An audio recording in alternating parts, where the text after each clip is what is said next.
Historia 1. El caso de Javier, la sombra en el cuarto. Me llamo Javier y tengo 22 años. Vivo en Guadalajara, México, y hasta hace poco, mi vida era completamente normal.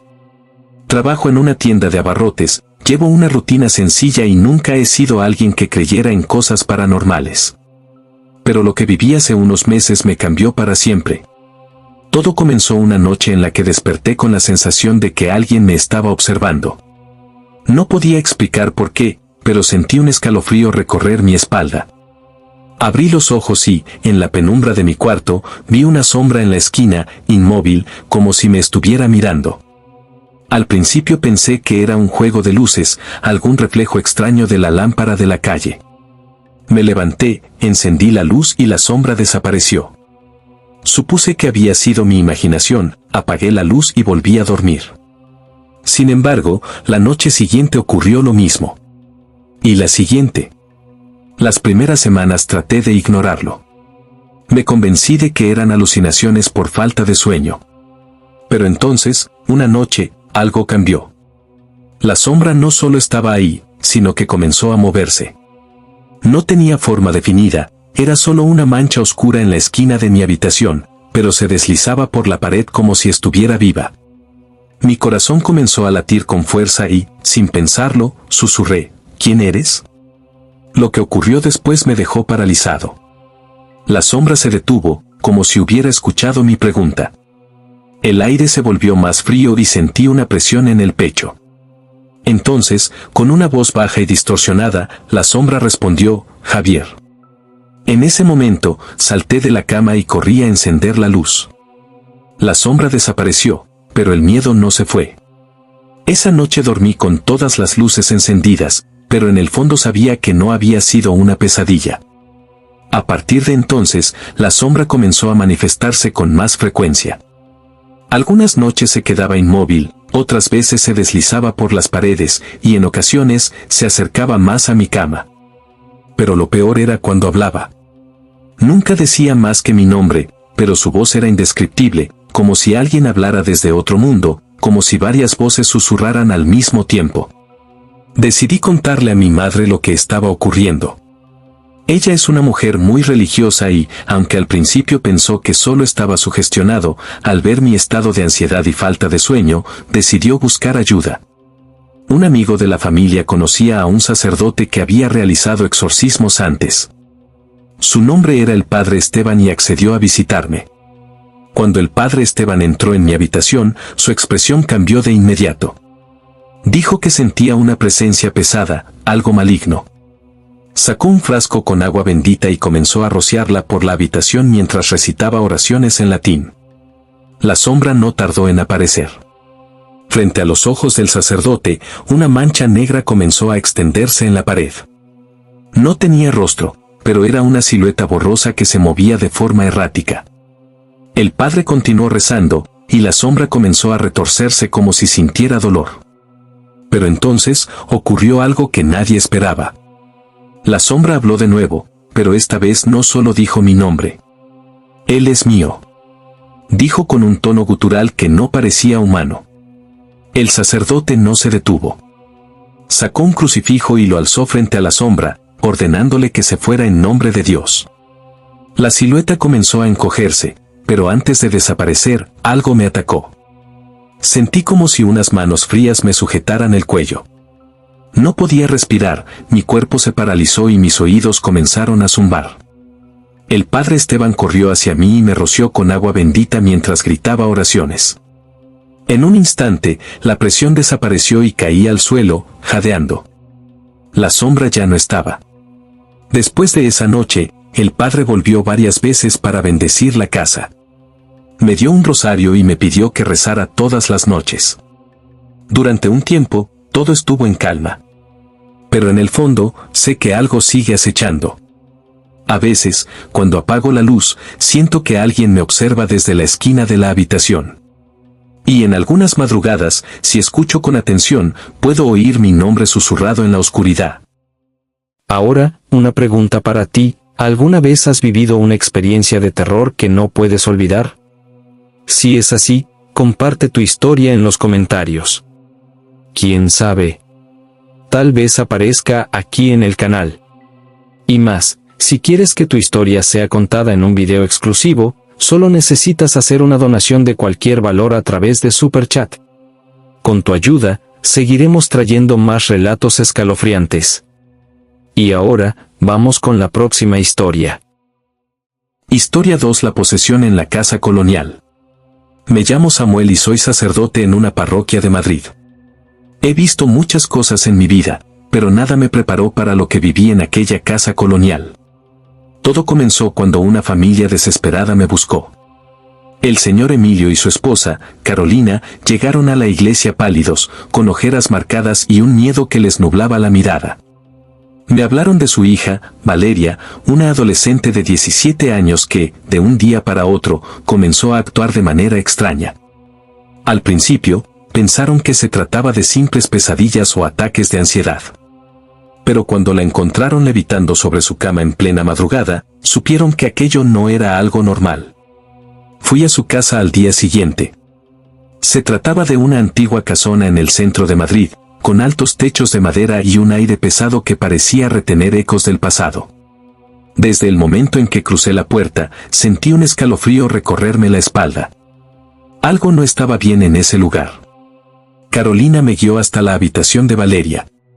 Al entrar, encontré a la chica sentada en la cama, con la mirada perdida en la pared. Su piel estaba pálida, su cabello enredado y su respiración era pesada. Sus padres me contaron que llevaba días sin comer, que hablaba en idiomas desconocidos y que, en ocasiones, su voz se volvía irreconocible. Me acerqué a ella con cautela y le pregunté cómo se sentía. Al principio, no reaccionó. Pero cuando mencioné su nombre, sus ojos, vacíos hasta ese momento, se clavaron en mí con una intensidad inhumana. «No eres bienvenido aquí», susurró con una voz grave y gutural que no coincidía con la de una joven. Sentí un peso en el pecho, como si algo invisible intentara presionarme. Me quedé en silencio un momento y saqué un pequeño frasco de agua bendita. En cuanto la rocié con unas gotas, Valeria se retorció y soltó un grito desgarrador. Sus manos se crisparon, sus uñas arañaron la piel de sus brazos, dejando marcas profundas. Sus ojos se pusieron en blanco y comenzó a murmurar en latín, aunque sus padres juraban que nunca lo había estudiado. Comprendí que lo que estaba ocurriendo era real. No era una crisis psicológica ni una enfermedad. Era algo más oscuro. Pedí permiso a los padres para realizar un exorcismo y, aunque al principio dudaron, la desesperación los hizo aceptar. Regresé esa misma noche con mi Biblia, un crucifijo y más agua bendita.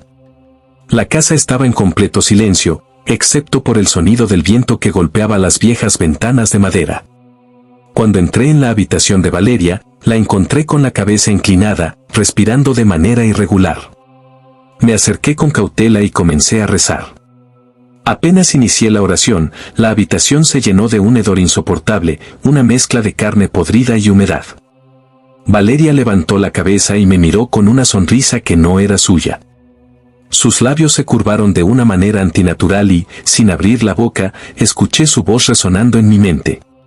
«No podrás sacarme», dijo. Su cuerpo se arqueó violentamente y comenzó a convulsionar. Sus padres lloraban en la puerta, aferrados el uno al otro, sin saber qué hacer. Seguí con las oraciones, sujetando el crucifijo con fuerza. Valeria comenzó a hablar con múltiples voces al mismo tiempo, como si varias entidades hablaran a través de ella. «Este lugar nos pertenece», murmuró en un tono gélido. «Aquí morimos y aquí nos quedaremos». Fue entonces cuando comprendí que la presencia en Valeria no era un simple demonio. Algo más la estaba usando como conducto. La historia de la casa colonial comenzó a cobrar sentido. Investigué con los vecinos y descubrí que, siglos atrás, aquel lugar había sido un convento en el que varias monjas fueron ejecutadas por herejía. Se decía que realizaban rituales prohibidos, que invocaban fuerzas oscuras y que, al ser descubiertas, fueron castigadas de la manera más cruel. El exorcismo duró horas. Cada vez que pronunciaba el nombre de Dios, Valeria gritaba, su piel se tornaba morada y sus extremidades se torcían en ángulos imposibles. En un momento, comenzó a levitar de nuevo, su cabello flotaba como si estuviera bajo el agua, y sus ojos no mostraban pupilas, solo un vacío negro profundo. Repetí la orden una y otra vez, exigiendo a las entidades que abandonaran su cuerpo. La casa entera tembló y se escucharon golpes en las paredes, como si algo invisible tratara de derribar la estructura. De repente, Valeria soltó un último grito, desgarrador, y su cuerpo cayó pesadamente sobre la cama. La temperatura en la habitación volvió a la normalidad y el hedor desapareció. Los padres corrieron hacia ella y la abrazaron, llorando de alivio. Valeria abrió los ojos, pero esta vez eran los de una joven asustada, no los de una entidad maligna. Estaba débil, pero estaba libre. Desde aquella noche, la casa colonial quedó en paz, pero yo nunca olvidé lo que ocurrió. A veces, cuando camino cerca de ese barrio, siento una presencia observándome desde las sombras. Y en ocasiones, cuando duermo, escucho en sueños la misma voz de aquella noche, susurrando mi nombre. Historia 3: La niña del rancho embrujado.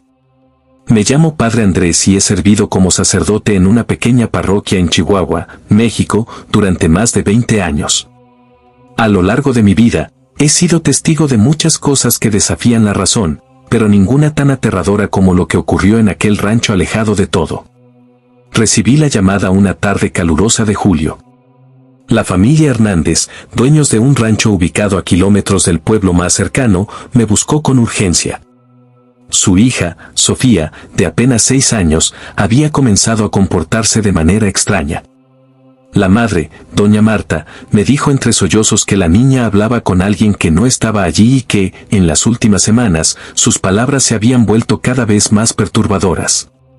Cuando llegué al rancho, lo primero que noté fue el ambiente pesado que rodeaba la propiedad. Era un lugar antiguo, con estructuras de adobe y madera, rodeado de vastas tierras áridas. Algo en el aire me hizo sentir incómodo de inmediato. Doña Marta y su esposo, don Ernesto, me recibieron con los rostros marcados por la preocupación y el miedo. Me llevaron al interior de la casa y allí vi a la pequeña Sofía, sentada en el suelo con la mirada fija en un rincón oscuro del cuarto. Sus labios se movían como si estuviera susurrando, pero cuando me acerqué, supe que no hablaba sola. La niña levantó la cabeza y me miró con una sonrisa extraña. Ella dice que no le gusta que estés aquí, murmuró con una voz que no era la de una niña de 6 años. Sentí un escalofrío recorrerme la espalda. Traté de mantener la calma y le pregunté quién era ella. Sofía inclinó la cabeza y señaló el rincón vacío. La señora del rancho. Vive aquí desde antes de que nosotros llegáramos. Dice que esta es su casa y que necesita sangre para quedarse. El silencio en la habitación se hizo sofocante. La madre de Sofía comenzó a llorar, y don Ernesto, un hombre fuerte y curtido por años de trabajo en el campo, bajó la mirada con el rostro pálido.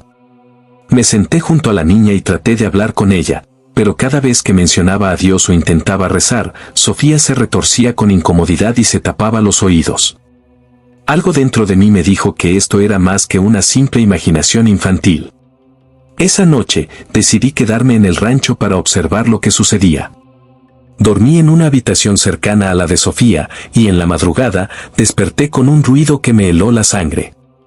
Eran risas. Risas suaves y distorsionadas, como si varias voces se superpusieran. Me levanté de inmediato y salí al pasillo. Desde la puerta entreabierta del cuarto de la niña, vi una silueta oscura de pie junto a su cama. Era alta, delgada y su forma parecía moverse como si el aire la distorsionara. Encendí la luz, pero la figura desapareció en un parpadeo. Sofía estaba sentada en la cama, observándome con una expresión neutral. Ella dice que no quiere que la veas, susurró antes de acostarse de nuevo, como si nada hubiera pasado. A la mañana siguiente, hablé con los padres de la niña y les pedí permiso para realizar una bendición en la casa.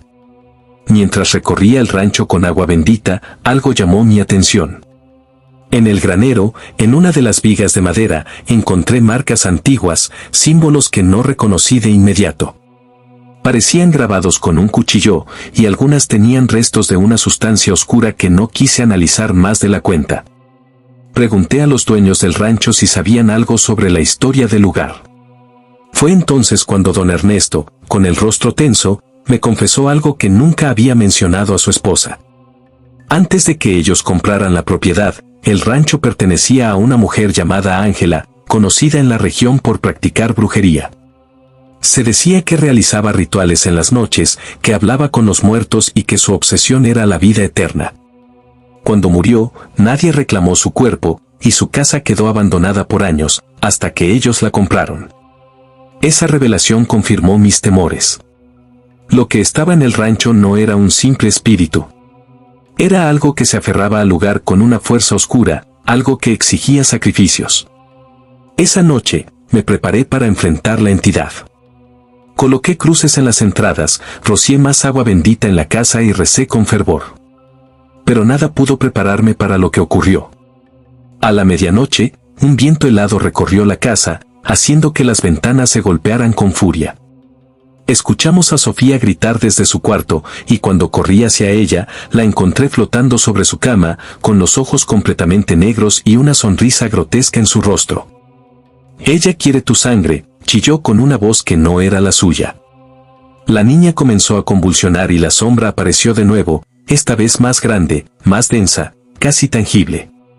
Sentí una presión en el pecho, como si algo invisible tratara de ahogarme.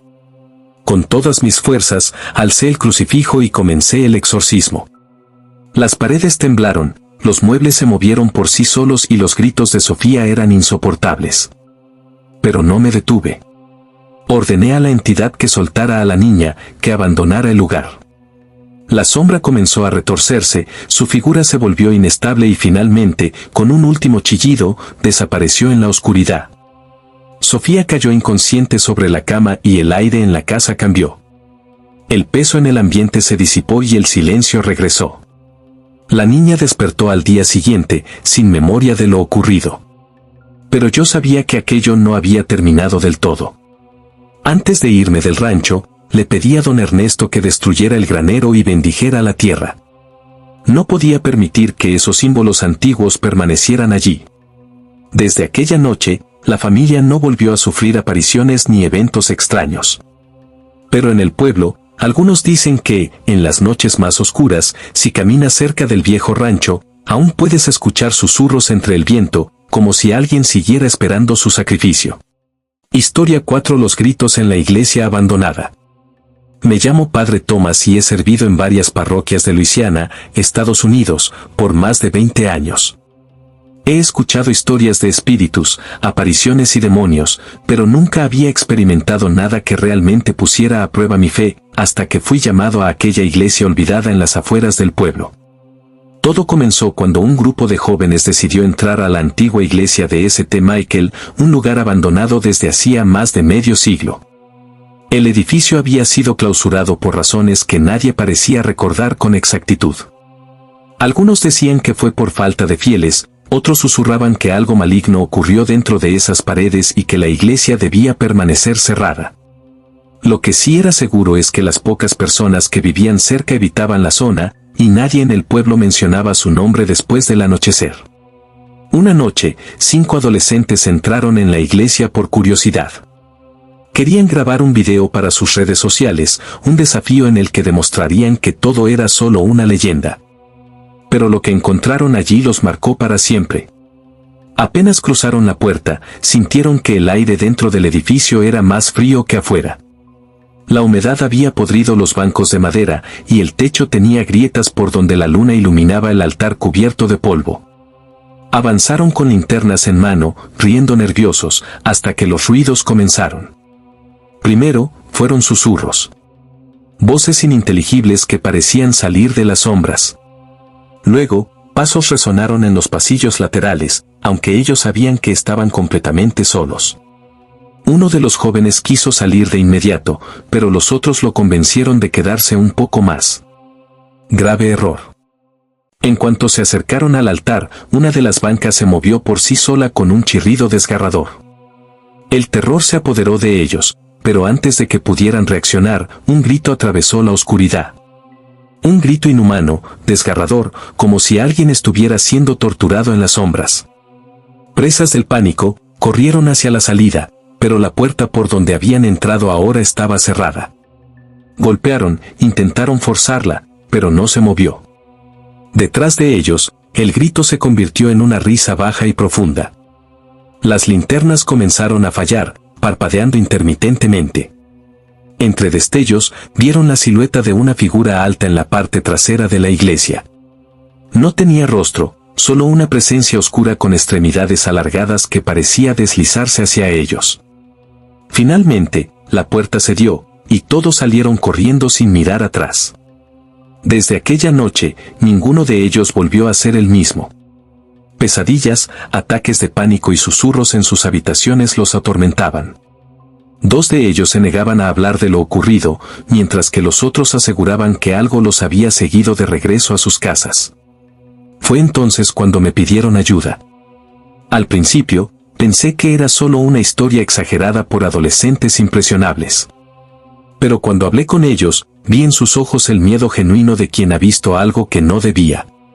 Decidí ir a la iglesia y averiguar la verdad. Llegué al edificio al atardecer, con mi Biblia, un frasco de agua bendita y un rosario en mano. Al entrar, el frío fue lo primero que sentí. No era el frío común de la noche, sino una ausencia de calor que me caló hasta los huesos. Recorrí los pasillos, observando las imágenes religiosas cubiertas de polvo y los vitrales rotos que filtraban la tenue luz del sol agonizante. Me acerqué al altar y comencé a rezar. Apenas pronuncié las primeras palabras, un ruido sordo retumbó en las paredes. Parecía provenir de abajo, como si algo se moviera bajo los cimientos de la iglesia. Continué con las oraciones, pero el aire se volvió pesado y difícil de respirar. Entonces, lo escuché. Un murmullo bajo, susurrante, que se convirtió en un grito ensordecedor. Fue tan fuerte que sentí que mis oídos iban a reventar. De repente, la estructura entera comenzó a temblar. Los bancos crujieron, las puertas se cerraron de golpe y las velas que había encendido estallaron en chispas. Y fue entonces cuando lo vi. En el extremo opuesto de la iglesia, cerca del confesionario, una sombra comenzó a tomar forma. No era humana. Su cuerpo parecía una silueta deformada que se retorcía con espasmos antinaturales. Sus ojos, si es que los tenía, eran pozos de oscuridad pura. Dio un paso hacia mí y la temperatura descendió aún más. «Este lugar es nuestro», susurró la entidad con una voz que resonó en mi mente. Mi instinto me gritó que saliera corriendo, pero no podía abandonar aquella iglesia sin luchar. Sujeté el crucifijo con fuerza y rocié agua bendita en el suelo, comenzando un exorcismo. La sombra se retorció violentamente y dejó escapar un chillido insoportable. Las paredes se agrietaron y el suelo pareció estremecerse. Continué rezando con todas mis fuerzas mientras la entidad se encogía y su forma se volvía más errática. El viento dentro de la iglesia se levantó con furia, derribando objetos y arrojándolos contra las paredes. Pero no me detuve. Con un último grito, la entidad se desvaneció en el aire y la iglesia quedó en un silencio sepulcral. La temperatura volvió a la normalidad y la presión en el pecho que había sentido desde que entré desapareció. Salí del edificio con la certeza de que aquello había terminado, al menos por ahora. Desde entonces, la iglesia sigue abandonada, pero nadie se atreve a acercarse. Algunos dicen que, en las noches sin luna, aún se pueden escuchar susurros saliendo de su interior. Y yo, cada vez que paso por allí, siento una presencia observándome desde las sombras, esperando, acechando, lista para regresar. Historia 5: El último ritual del monasterio perdido. Mi nombre es Padre Gabriel y he dedicado mi vida al servicio de Dios, enfrentando lo desconocido en los rincones más oscuros del mundo. Pero nada me preparó para lo que encontré en un antiguo monasterio en lo alto de las montañas de Aragón, España. Todo comenzó con una carta enviada por los monjes del monasterio de San Bartolomé. Decía que cosas extrañas estaban ocurriendo dentro de sus muros, que algunos de sus hermanos habían desaparecido sin dejar rastro y que la oscuridad se había instalado en el corazón del lugar. Su tono era desesperado, y aunque la iglesia ha lidiado con muchos casos de posesión y manifestaciones malignas, la urgencia de su mensaje era distinta. Me pidieron que fuera lo antes posible. El monasterio estaba aislado, enclavado entre montañas cubiertas de niebla y caminos empedrados que parecían haber sido olvidados por el tiempo. A medida que me acercaba, el aire se volvía más frío, más denso, como si algo invisible lo contaminara.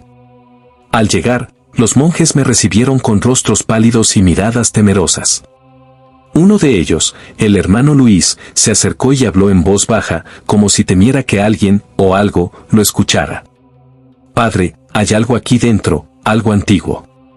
No es humano, y ya se ha llevado a 3 de nuestros hermanos». Le pedí que me explicara todo con detalle.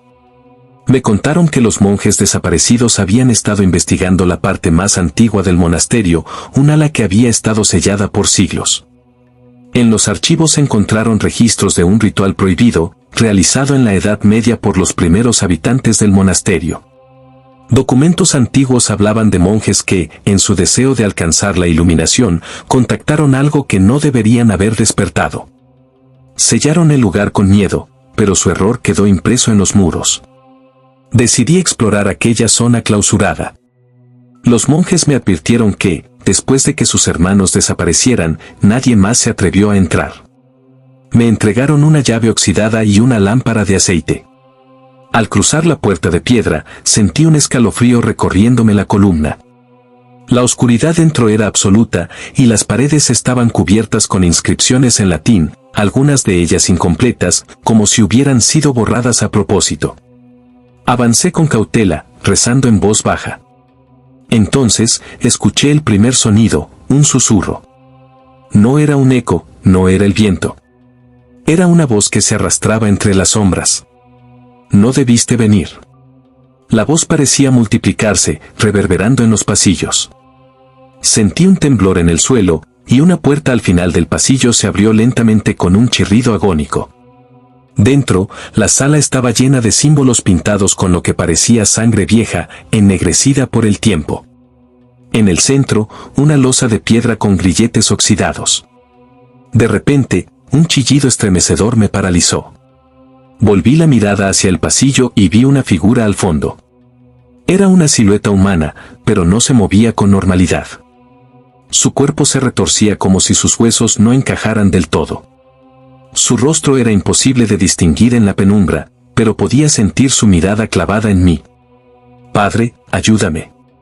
Era una voz humana esta vez, quebrada, débil. Pero en mi interior supe que no debía confiar. Sostuve el crucifijo con firmeza y avancé con pasos lentos. Al pronunciar una oración, la figura comenzó a convulsionar violentamente, como si mis palabras la quemaran. Entonces, la sombra se abalanzó sobre mí. Un viento helado me golpeó el rostro y sentí que algo invisible trataba de ahogarme. Caí de rodillas, luchando por respirar, mientras escuchaba más voces susurrando a mi alrededor. Nos despertaron, y ahora no hay vuelta atrás. Con un último esfuerzo, levanté el frasco de agua bendita y lo rocié alrededor de la sala. Un rugido ensordecedor llenó el espacio, y las paredes comenzaron a temblar. Las sombras se agitaron violentamente antes de desaparecer, y de pronto, el monasterio entero pareció exhalar un suspiro profundo. Cuando los monjes vinieron a buscarme, me encontraron de rodillas, con la respiración entrecortada. Les conté lo que había ocurrido y les ordené sellar esa parte del monasterio de nuevo. Antes de marcharme, el hermano Luis me confesó algo que me dejó helado. «Padre, después de que usted entró ahí, nos dimos cuenta de que la inscripción sobre la puerta no estaba completa. Logramos descifrarla». Me entregó un pequeño pergamino con las palabras que faltaban. Asterisco: no lo despierten. No lo miren. No lo sigan. Porque no los dejará ir. Asterisco. Desde aquel día, nadie ha vuelto a entrar en esa parte del monasterio. Pero en las noches más frías, los monjes aseguran que aún se pueden escuchar los gritos de aquellos que fueron llevados por la oscuridad. Y yo, cada vez que cierro los ojos, sigo escuchando ese susurro en mi mente, como si algo nunca hubiera sido realmente expulsado. Historia 6: La entidad del espejo. Mi nombre es Padre Ignacio y he servido en varias parroquias de México, ayudando a quienes han sido víctimas de fuerzas que la mayoría prefiere ignorar. Durante años, he visto manifestaciones de lo impensable, pero ninguna tan perturbadora como la que vivió Mariana, una joven que fue atormentada por algo que no pertenecía a este mundo. Todo comenzó cuando me buscaron sus padres. Su madre, doña Teresa, me llamó angustiada. Mariana, de 27 años, había cambiado drásticamente en las últimas semanas. Al principio, eran cosas pequeñas, sentía que la observaban en su propia casa, encontraba objetos fuera de su lugar, escuchaba susurros en la madrugada. Pero lo más extraño era lo que ocurría con los espejos. Una noche, mientras se cepillaba el cabello frente al espejo de su tocador, notó algo que la hizo estremecerse. Su reflejo tardó un segundo más en moverse después de que ella lo hiciera. Pensó que había sido su imaginación, pero luego sucedió de nuevo. El retraso entre sus movimientos y los del reflejo aumentó con el paso de los días, hasta que una noche su reflejo simplemente no la imitó. Mariana me contó esto cuando fui a su casa a bendecirla. Estaba pálida, con los ojos hundidos por el insomnio. «Padre, el espejo me sonríe cuando yo no lo hago», me dijo con voz quebrada.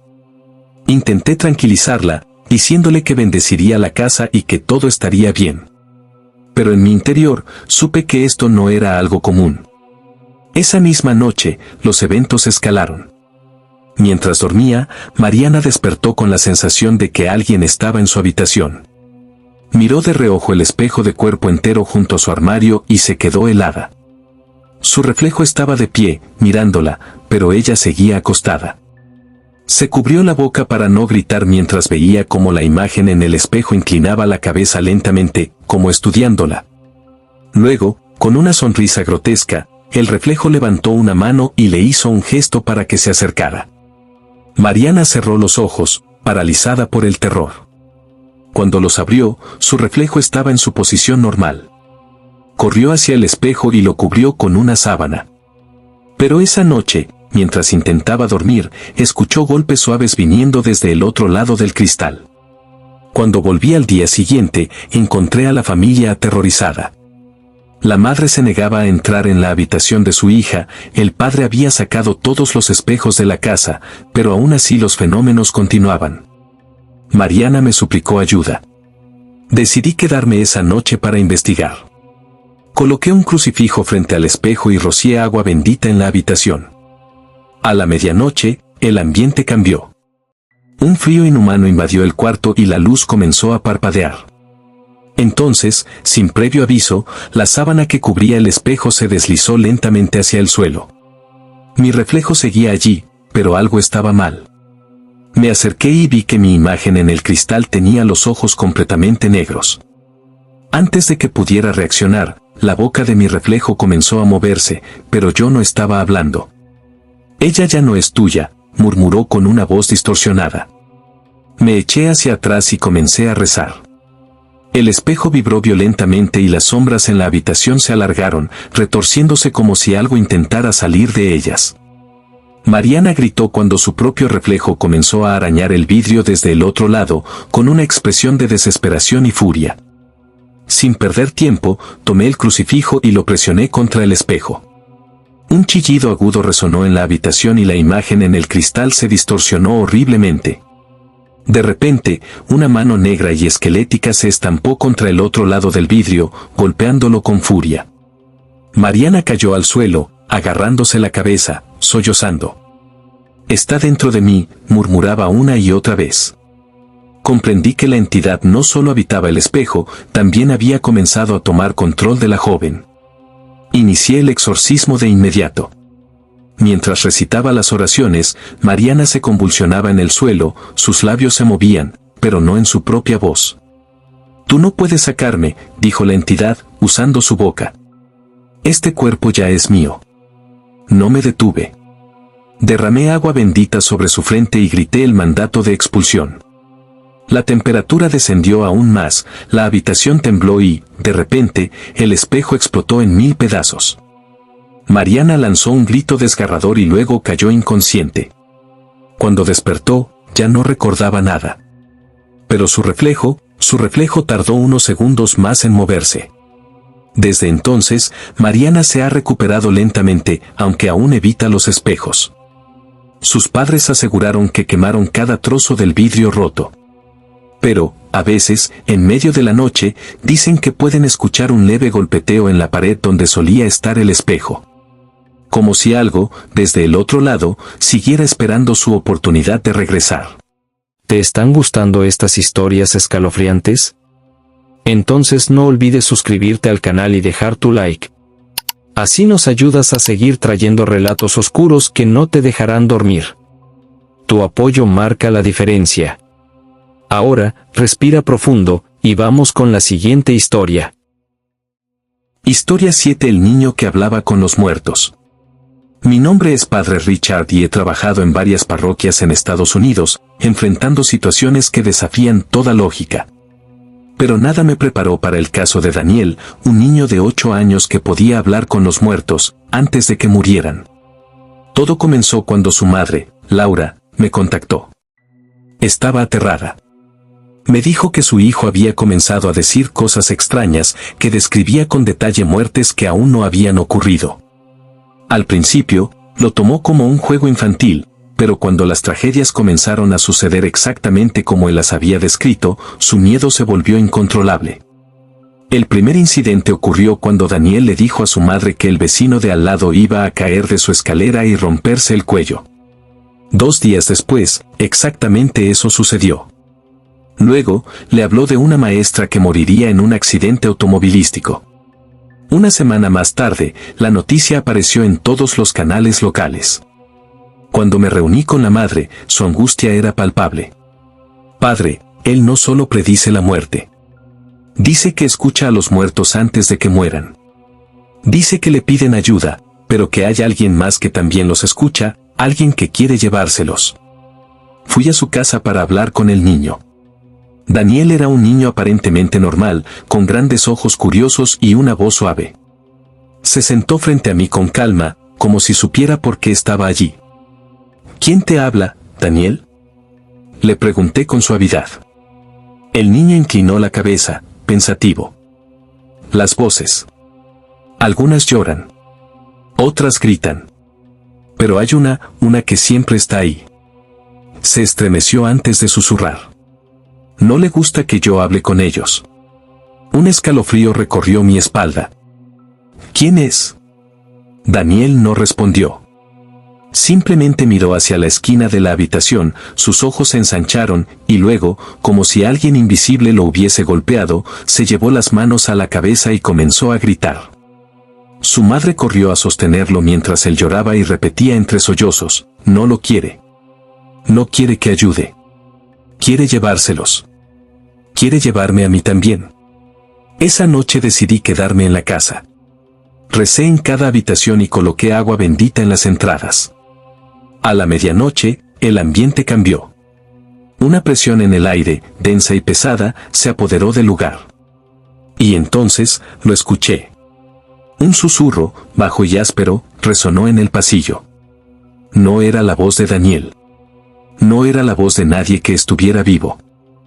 Padre, ya es mío.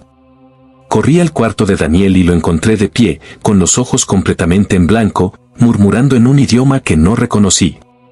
Su madre estaba paralizada en la puerta, incapaz de moverse. Me acerqué a él con el crucifijo en mano y comencé a rezar. En cuanto pronuncié el primer versículo, el niño se desplomó en el suelo, como si algo lo hubiera soltado. La temperatura descendió bruscamente y un golpe sordo resonó en las paredes. Fue entonces cuando lo vi. En la esquina del cuarto, una sombra alta y deformada se retorcía como si estuviera hecha de humo oscuro. No tenía ojos, pero sabía que me estaba mirando. Él es mío, como lo fueron todos los demás. Seguí rezando, exigiendo que la entidad soltara al niño. El cuarto entero comenzó a temblar, los objetos volaron de los estantes y un chillido espantoso desgarró el aire. Daniel se aferró a mi sotana, temblando, mientras la sombra se retorcía violentamente y finalmente desaparecía en la oscuridad. El silencio volvió, pero supe que aquello no había terminado. Desde esa noche, Daniel dejó de escuchar a los muertos. Pero yo sigo sintiendo aquella presencia. A veces, en la madrugada, despierto con la sensación de que alguien me observa.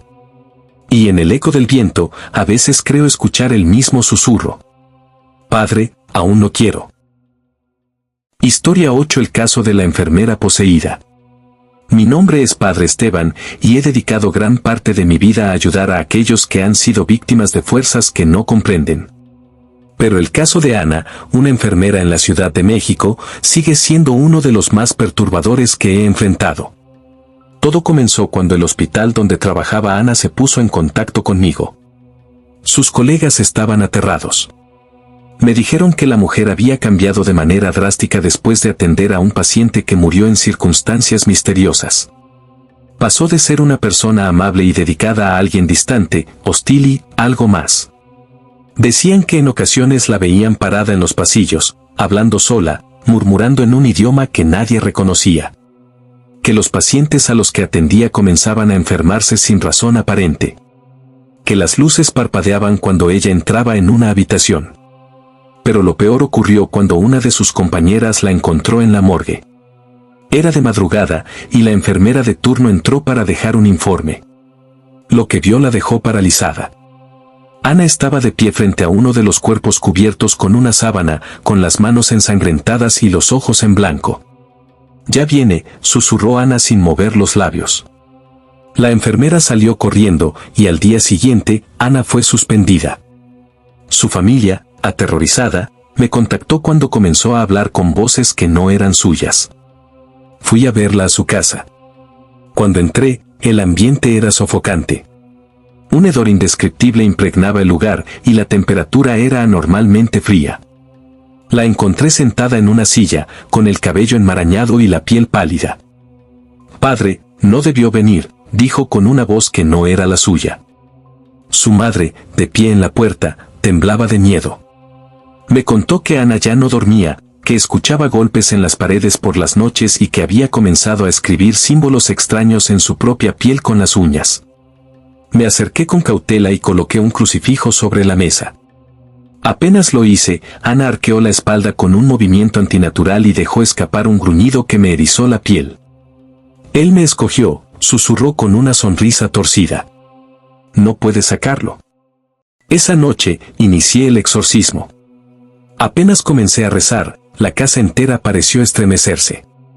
Ana se retorció violentamente y dejó escapar un chillido que no era humano. Las luces parpadearon y un viento helado recorrió la habitación.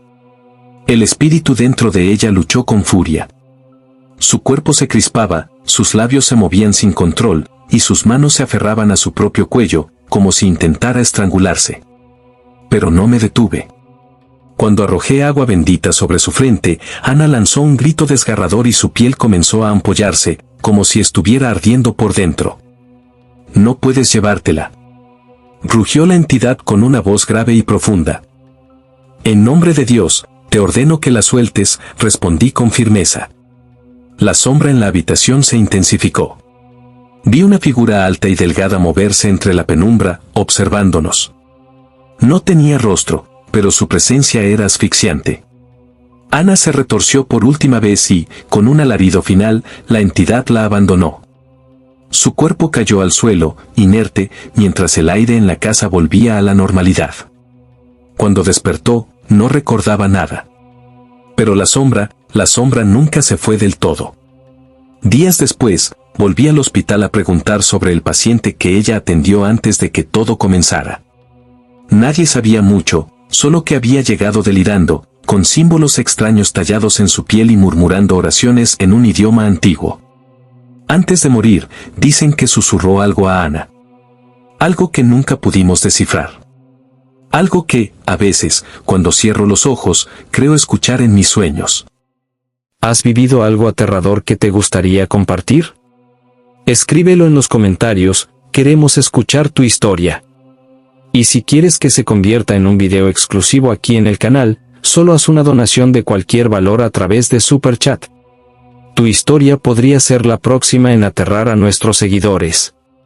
Ahora, sigamos con el próximo relato. Historia 9. El espíritu de la novia ahorcada. Me llamo Padre Antonio y he servido en parroquias de toda España durante más de 30 años. He presenciado muchas cosas que desafían la lógica y la fe, pero ninguna tan aterradora como lo que ocurrió en aquella vieja casona en Segovia. Todo comenzó cuando un hombre llamado Javier me contactó. Su esposa, Natalia, había empezado a sufrir episodios inexplicables desde que se mudaron a su nueva casa. Al principio, eran solo sueños inquietantes, pesadillas en las que una mujer de vestido blanco la miraba fijamente desde la oscuridad. Pero con el tiempo, los sueños se volvieron más intensos y más reales. Natalia despertaba con moretones en el cuello, como si unas manos invisibles la hubieran sujetado con fuerza. Escuchaba susurros en la madrugada y, en varias ocasiones, vio reflejada en los espejos la figura de una mujer detrás de ella, aunque cuando se giraba, no había nadie. Cuando llegué a la casona, sentí de inmediato que algo estaba mal. Era una construcción antigua, de arquitectura colonial, con grandes ventanales y techos altos. En el aire flotaba un aroma a humedad y algo más, un rastro de perfume rancio, como si alguien hubiera estado allí mucho antes de que la familia llegara. Javier me llevó al salón y me contó la historia. Investigando sobre la casa, descubrieron que perteneció a una mujer llamada Beatriz, quien vivió allí hace más de 100 años. Se había casado joven con un hombre adinerado, pero la noche de su boda, él desapareció sin dejar rastro. La desesperación y la tristeza la consumieron, y días después, la encontraron colgada de la gran lámpara del salón, aún con su vestido de novia. Desde entonces, la casa quedó marcada. Los pocos que intentaron vivir en ella la abandonaron rápidamente, aterrados por apariciones y sucesos inexplicables. Esa noche, decidí quedarme para observar lo que sucedía. Me alojé en la habitación de Natalia y Javier, donde las manifestaciones parecían ser más fuertes. Dejé un rosario bajo la almohada de Natalia y coloqué agua bendita en las esquinas de la habitación. Pasaron las horas y, al principio, todo estaba en calma. Pero poco después de la medianoche, la temperatura descendió abruptamente. Un golpe seco resonó en la casa, seguido de un largo crujido, como si la madera de las vigas se estuviera retorciendo. Entonces, vi a Natalia incorporarse lentamente en la cama, con los ojos abiertos pero vacíos, como si estuviera en trance. Se puso de pie y comenzó a caminar hacia el espejo del armario. «Está aquí», susurró con una voz que no era la suya. Corrí hacia ella, pero antes de que pudiera tocarla, su cuerpo se sacudió violentamente y fue arrojada al suelo por una fuerza invisible. El espejo tembló y en su reflejo apareció algo que me hizo congelarme. Allí, en la imagen del cristal, estaba la silueta de una mujer vestida de novia, con los ojos oscuros y el rostro demacrado. Su cuello estaba inclinado en un ángulo imposible, como si aún sintiera el peso de la soga con la que se ahorcó. Él me prometió, susurró la figura en el espejo. Pero nunca volvió. Acto seguido, la imagen desapareció y Natalia comenzó a gritar, llevándose las manos al cuello como si alguien la estuviera estrangulando. Corrí a buscar agua bendita y la rocié sobre su frente mientras recitaba oraciones. La presión invisible sobre su garganta cedió, y ella cayó al suelo, jadeando. Pero algo me decía que esto no había terminado. Decidí que la única forma de liberar la casa era enfrentando al espíritu. A la noche siguiente, junto con Javier y un grupo de feligreses, realicé una misa dentro de la casona. Encendimos velas y rociamos cada habitación con agua bendita, rezando con fervor. En el momento en que llegamos al salón principal, el aire se volvió gélido y la lámpara del techo comenzó a balancearse lentamente. Entonces, la vimos. Beatriz estaba allí, en el centro de la habitación, con su vestido sucio y desgarrado, mirándonos con un odio indescriptible. Sus labios se movieron, pero su voz no salió de su boca, sino de todas partes a la vez. Él me abandonó, pero alguien debe pagar. Las velas se apagaron de golpe, y la casa entera tembló. La sombra de Beatriz se alzó sobre nosotros, pero no retrocedimos. Con el crucifijo en alto, pronuncié las palabras de liberación y rocié agua bendita sobre la figura espectral. Un chillido ensordecedor llenó la casa, y la silueta de Beatriz se retorció en agonía antes de desvanecerse en la oscuridad.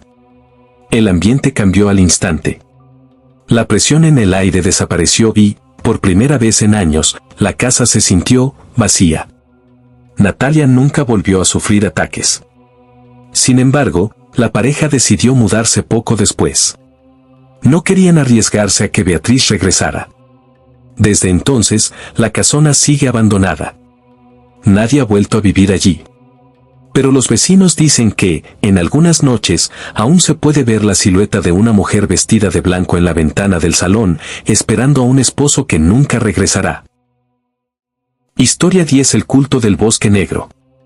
Mi nombre es Padre Christopher, y aunque he sido testigo de muchas manifestaciones malignas en mi labor como sacerdote en Estados Unidos, lo que encontré en un bosque de Oregón es algo que jamás podré olvidar. Todo comenzó cuando una joven llamada Emily apareció en la iglesia, temblando y cubierta de barro. Su ropa estaba rasgada, sus pies descalzos y sus ojos reflejaban un miedo profundo. Apenas pudo hablar al principio, pero cuando lo hizo, sus palabras me helaron la sangre. Padre, ellos me siguen. No me van a dejar ir. La llevé al interior de la iglesia y le di algo de agua. Con el tiempo, logró calmarse y contarme su historia. Emily había escapado de un culto satánico que operaba en lo más profundo del Bosque Negro, un lugar remoto al que pocos se atrevían a entrar. Dijo que sus padres la habían entregado a la secta cuando era niña y que durante años la prepararon para el último ritual. Pero cuando llegó el momento, algo dentro de ella le gritó que corriera. Y lo hizo. Había huido en la noche, sin zapatos, con los gritos de sus perseguidores resonando en la oscuridad del bosque. No sabía cuánto tiempo había corrido, solo que, en algún momento, dejó de escuchar pasos tras ella. Pero en su desesperación, no había escapado del todo. Ellos tienen mi alma, susurró.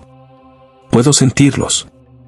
Le aseguré que estaba a salvo, pero en mi interior, sabía que no era tan simple. Esa misma noche, la iglesia se llenó de una presencia extraña. La temperatura descendió y una neblina espesa comenzó a filtrarse bajo la puerta. Escuché susurros, bajos e ininteligibles, y luego, un golpe seco en las ventanas. Me asomé y vi algo que me hizo retroceder.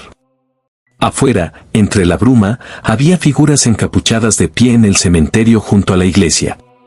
No se movían, no hablaban, solo estaban ahí, observando. Emily comenzó a temblar. Han venido por mí, murmuró. Nunca me dejarán ir. La llevé al altar y comencé a rezar. Sabía que no podía enfrentar a ese culto solo, pero también sabía que la verdadera amenaza no era humana. A la medianoche, la iglesia entera tembló. Las puertas se golpearon como si alguien intentara derribarlas y un chillido inhumano resonó en el aire. Emily gritó y cayó al suelo, sujetándose la cabeza. Sus ojos se pusieron en blanco y su boca comenzó a moverse sin emitir sonido. Entonces, lo vi. Una sombra más alta que cualquier hombre apareció en el umbral de la iglesia. No tenía rostro, solo una silueta imposible, hecha de pura oscuridad. Se acercó lentamente, y con cada paso, el aire se volvía más pesado. Ella nos pertenece, susurró con una voz que no venía de su boca, sino de todas partes. No podía permitir que se la llevaran. Coloqué mi crucifijo sobre el pecho de Emily y comencé el exorcismo. La sombra se detuvo y la iglesia entera pareció estremecerse. Las velas explotaron en chispas y las estatuas de los santos crujieron como si fueran a romperse. Pero no me detuve. Emily se arqueó en el suelo, dejando escapar un alarido espantoso. Sus manos se aferraron al suelo, arañando la madera con una fuerza sobrehumana. La entidad dentro de ella luchaba por aferrarse, pero con cada oración, su resistencia se debilitaba. Entonces, la sombra rugió con furia y se desvaneció en el aire, dejando tras de sí un hedor a carne quemada. Emily quedó inconsciente. Cuando despertó, estaba libre. Pero el miedo nunca la abandonó del todo. Desde aquella noche, el culto del Bosque Negro nunca volvió a buscarla. Pero yo sé que aún existen. Sé que siguen ahí, en las sombras del bosque, esperando, buscando a su próxima víctima. Y sé que, en algún lugar, la entidad a la que adoran sigue hambrienta. Historia 11: El caso de los 3 hermanos malditos. Me llamo Padre Manuel y he sido testigo de muchos eventos inexplicables a lo largo de mi vida como sacerdote en Ciudad de México. Pero nunca había enfrentado algo tan aterrador como el caso de los hermanos Ramírez. Todo comenzó cuando su madre, doña Isabel, vino a verme desesperada. Sus 3 hijos, Carlos, Andrés y Mateo habían comenzado a comportarse de manera extraña, como si cada uno de ellos estuviera poseído por algo diferente. No era solo un cambio de actitud. Se habían convertido en personas irreconocibles. Carlos, el mayor, se pasaba las noches deambulando por la casa con la mirada vacía. Susurraba palabras en un idioma desconocido y, en ocasiones, hablaba con alguien que no estaba allí. Su madre lo encontró varias veces en el patio trasero, cavando la tierra con las manos desnudas, como si estuviera buscando algo enterrado. Andrés, el segundo hijo, sufría ataques de ira incontrolable. Se despertaba en medio de la noche gritando, con los ojos desorbitados y la voz distorsionada. En una ocasión, atacó a su propia madre, sujetándola del cuello con una fuerza sobrehumana. Cuando recobró la conciencia, no recordaba nada de lo ocurrido. Mateo, el menor, era el más inquietante de todos. Solo tenía 8 años, pero comenzó a hablar con una voz que no era la suya. Su tono era grave, antinatural, como si dentro de su pequeño cuerpo habitara algo más. Se sentaba en su habitación durante horas, sonriendo sin razón, y decía cosas que ningún niño debería saber. «La sombra viene por nosotros, mamá», le susurró a su madre una noche. «Nos prometieron hace mucho tiempo». Alarmado, decidí visitar la casa de los Ramírez. Desde el momento en que crucé la puerta, sentí un ambiente pesado, un aire viciado que no pertenecía a ese lugar. Al entrar en la sala, Carlos estaba sentado en el sofá, mirando el suelo. Su piel estaba pálida y sus manos temblaban. Cuando intenté hablar con él, sus ojos se oscurecieron y me miró con una sonrisa torcida. «No deberías estar aquí, padre», susurró.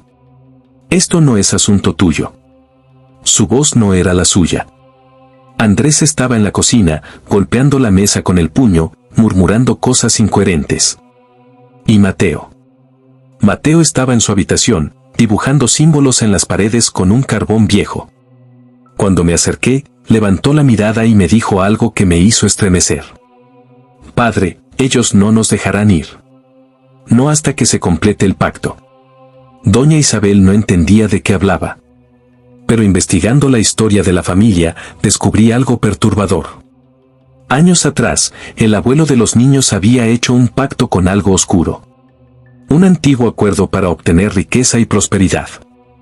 Y como precio, la deuda debía pagarse con su propia sangre, con su descendencia.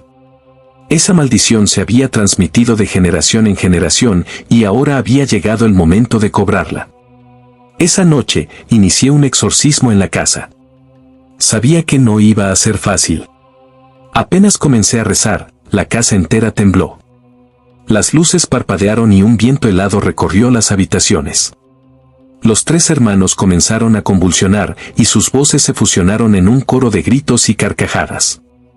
«No nos irás», susurraron en perfecta sincronía. «Son nuestros. Siempre lo han sido». La habitación se oscureció. La presión en el aire era insoportable. Sujeté el crucifijo con fuerza y continué rezando. El suelo crujió bajo mis pies y sentí una presencia enorme, algo que se movía entre las sombras, observándonos. Carlos cayó de rodillas, con espuma en la boca. Andrés se sujetaba la cabeza con ambas manos, mientras su piel se volvía lívida. Mateo se retorcía en el suelo, susurrando oraciones en latín. Derramé agua bendita sobre ellos y exigí que las entidades los liberaran. El rugido que se escuchó fue desgarrador. Un estruendo sacudió las paredes y un grito agudo resonó en la casa, como si algo hubiera sido arrancado de este mundo por la fuerza. Entonces, el silencio. Los hermanos cayeron inconscientes. El aire en la casa volvió a la normalidad. La sombra había desaparecido. Cuando despertaron, no recordaban nada de lo ocurrido. Pero sabían que algo los había estado acechando, y que, de alguna manera, aún no estaban completamente libres. Desde aquel día, la familia dejó la casa. Se mudaron a otro estado, tratando de dejar atrás el horror que vivieron. Pero yo sé que esas fuerzas oscuras no se rinden fácilmente. Y sé que el pacto, aún no ha sido completamente roto. Historia 12: El llamado de la muñeca maldita. Me llamo Padre Julián y he servido en varias parroquias de España, ayudando a quienes han sido atormentados por fuerzas que escapan de nuestra comprensión. Pero nunca olvidaré el caso de Lucía, una niña de 8 años que encontró algo en el ático de su casa, algo que nunca debió haber despertado. Todo comenzó cuando su familia se mudó a una casa antigua en las afueras de Toledo. Era una construcción de piedra, con vigas de madera que crujían con el viento y habitaciones que habían permanecido cerradas durante décadas. Al principio, todo parecía normal, pero después de unos días, la niña comenzó a actuar de manera extraña. Lucía le dijo a su madre que tenía una nueva amiga. Su madre, al principio, pensó que era un juego infantil, hasta que su hija le mostró la muñeca con la que hablaba. Era un juguete viejo, con el vestido amarillo desgastado y el rostro de porcelana agrietado. Sus ojos, de un azul intenso, parecían seguir a cualquiera que la mirara. «Se llama Isabel», dijo Lucía, abrazando la muñeca. «Me habla cuando todos duermen». Su madre sintió un escalofrío, pero no quiso alarmarse. Pensó que era solo la imaginación de la niña. Sin embargo, las cosas comenzaron a volverse inquietantes. Por las noches, se escuchaban risas infantiles en la casa, aunque Lucía estuviera dormida. Los juguetes aparecían en lugares donde nadie los había dejado. Y lo peor, la muñeca cambiaba de posición por sí sola. Una madrugada, el padre de Lucía despertó al escuchar un ruido en el pasillo. Se levantó de la cama y encontró a su hija parada en la oscuridad, con la muñeca en brazos, murmurando algo en voz baja. «Lucía, ¿qué haces aquí?», le preguntó con el corazón latiéndole en el pecho. La niña levantó la mirada. Sus ojos estaban vidriosos, como si no estuviera completamente despierta. «Isabel dice que esta no es nuestra casa. Dice que es suya». Después de esa noche, la situación empeoró. Lucía comenzó a hablar en un idioma desconocido, escribía símbolos en las paredes con crayones y, en ocasiones, su voz sonaba como la de otra persona. Su madre, aterrada, intentó deshacerse de la muñeca. La arrojó al contenedor de basura del otro lado del pueblo. Pero al día siguiente, la muñeca estaba de nuevo en la habitación de Lucía, sentada en su cama con una sonrisa maliciosa en su rostro de porcelana. Fue entonces cuando me llamaron. Cuando llegué a la casa, sentí un ambiente denso, como si algo invisible acechara en cada rincón. Lucía estaba sentada en el suelo, con la muñeca en su regazo. «Padre, Isabel dice que no la dejaremos ir», murmuró sin levantar la vista. Me acerqué con cautela y extendí la mano hacia la muñeca. En cuanto la toqué, un escalofrío recorrió mi cuerpo. Sentí un latido, como si aquello estuviera vivo. Decidí bendecir la casa y realizar un exorcismo. Apenas comencé a rezar, la niña dejó escapar un chillido desgarrador. Las luces parpadearon y la temperatura descendió bruscamente. De repente, la muñeca cayó al suelo y comenzó a moverse por sí sola. Sus ojos se oscurecieron y una risa espantosa resonó en la habitación. «No pueden deshacerse de mí», susurró una voz femenina, grave y antinatural. Lucía se convulsionó y susurró palabras en latín, su pequeño cuerpo estremeciéndose con fuerza. Sujeté el crucifijo con firmeza y rocié agua bendita sobre ella y la muñeca. Un rugido ensordecedor llenó la casa. La muñeca comenzó a agrietarse, como si algo dentro de ella estuviera tratando de escapar. «Deja a esta niña en paz», ordené, elevando mi voz. Las sombras en la habitación se retorcieron, y con un último alarido, la muñeca estalló en pedazos. Lucía cayó inconsciente, y la casa quedó en completo silencio. La opresión en el aire desapareció. La presencia se había ido. Cuando despertó, la niña no recordaba nada de lo ocurrido. Pero su madre, aún con miedo en los ojos, me confesó que en el ático de la casa habían encontrado viejos documentos que hablaban de una niña llamada Isabel, que murió trágicamente en aquella casa hace más de un siglo. Desde ese día, la familia se mudó, dejando atrás la casa y su oscuro secreto. Pero a veces, cuando paso cerca de aquel lugar, siento una presencia observándome. Y en algunas noches de luna llena, los vecinos dicen que escuchan risas infantiles en la oscuridad, como si alguien aún estuviera buscando una nueva amiga con quien jugar. Hemos llegado al final de otro video. Si te gustaron estas historias escalofriantes, no olvides dejar tu like, suscribirte al canal y activar la campanita de notificaciones. Así recibirás un aviso cada vez que publiquemos un nuevo relato oscuro. Queremos saber tu opinión, ¿qué te pareció este video? Escríbelo en los comentarios. Y si has vivido una experiencia aterradora y te gustaría que la contemos aquí en el canal en un video exclusivo, solo tienes que enviar tu relato a través del super chat con una donación de cualquier valor. Estamos ansiosos por dar voz a tu historia. Muchas gracias por vernos, y hasta el próximo video, si te atreves.